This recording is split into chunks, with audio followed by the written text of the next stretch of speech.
হাওয়া প্রয়োজনে হাওয়া বদল করে দিতে পারবে তুমি। তোমাদের মধ্যে সেই তারুণ্যের শক্তি রয়েছে এবং আমরা সেই তোমাদের এই তারুণ্যকে সম্মান জানাই এবং এই তারুণ্যকে সঠিক পথে তোমরা পরিচালনা করো।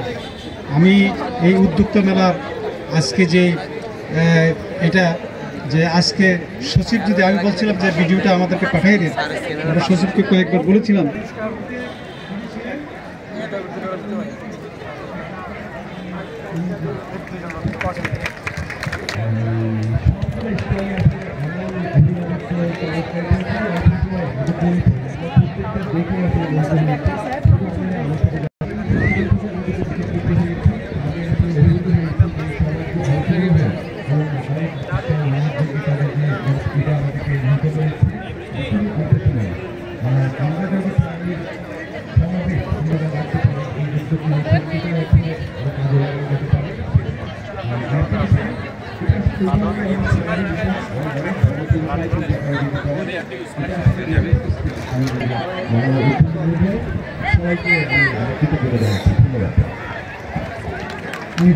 ধন্যবাদ জানাচ্ছি বসন্ত রাজ্য আমাদের সেই সম্পাদক তথা পরিষদ যারা হাসান তাদের হৃদয়ের কাহিনী সৃষ্টিটা পেয়েছেন একটু অনুভূতি ব্যক্ত করবেন।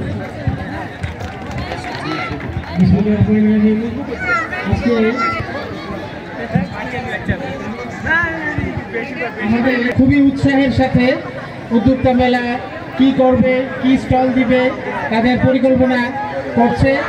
আমার কাছে খুবই ভালো লাগছে। রসায়ন বিভাগ থেকে একটা স্লোগান নিয়ে আসছে, মনে হচ্ছে তারা কোনো কিছু পুরস্কারের প্রত্যাশা করছে। তো যাই হোক, আমি সব বিভাগ সকল বিভাগ যারা অংশগ্রহণ করেছে, বিভিন্ন সংগঠন যারা আছে, আমি সবাইকে ধন্যবাদ জানাই যে ভিক্টোরিয়া কলেজের এই আঙ্গিনায় এমন চমৎকার একটা উদ্যোক্তা মেলার আয়োজন তোমরা করেছো। আমি এখানে বিভিন্ন রকমভাবে মনের মাধুরী দিয়ে, কেউ কলা গাছ দিয়ে, কেউ এখানে দেখতে পাচ্ছি খড়কুটো দিয়ে, মানে এটা বৈচিত্র্যতে। এবং গতকাল সন্ধ্যা থেকে আমি দেখেছি অনেকেই, আজকে সকালবেলা দেখেছি লাল শাড়ি পরে, হ্যাঁ, রেলগেট পার হচ্ছে, একদম ট্রেন আসছে সেটাকে উপেক্ষা করে দেখলাম যে তাড়াতাড়ি করে একদম গেটের নিচ দিয়ে চলে আসতেছে। হ্যাঁ, কিভাবে এই তাড়াতাড়ি আমাদের কাজটা শুরু করবো, এই জন্য আমি আজকে এই লাল, নীল, হলুদ, এই যারা এই বিভিন্ন রঙে যারা সেজে আজকের এই অনুষ্ঠানটাকে সাফল্যমণ্ডিত করেছো, তোমাদের সবাইকে আমি আমার আন্তরিক ধন্যবাদ এবং অভিবাদন জানাই আমি আমার বক্তব্য শেষ করছি। আসসালামু আলাইকুম। ধন্যবাদ। স্যার বলছিলেন মেয়েদের বাহারি রঙের শাড়ি দেখে স্যার মুগ্ধ হয়ে দেখছিলেন। আমি তো ভাবছিলাম হয়তো মেয়েদেরকে দেখে ট্রেনই আটকে গেছে।